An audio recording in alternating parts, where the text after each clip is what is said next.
Well guys, this is FixTube, and this time I'm gonna tell you how to have two different Discords with different profiles on your system. There are several videos on YouTube that tell you about 4 or 5 ways of doing this. Those videos are great. You can watch them all if you have the time, because they're about 30 to 50 minutes each. But I prefer to record a shorter video for you guys in order to do this with the simplest and easiest way ever. So you have to come to the Discord website, as you all know.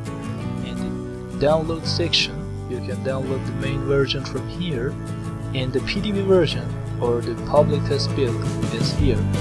They're not different from each other and both have the same features, and as the website says itself, the PTB has even more features, but as you can see I have both of them here installed on my PC and everything is working great.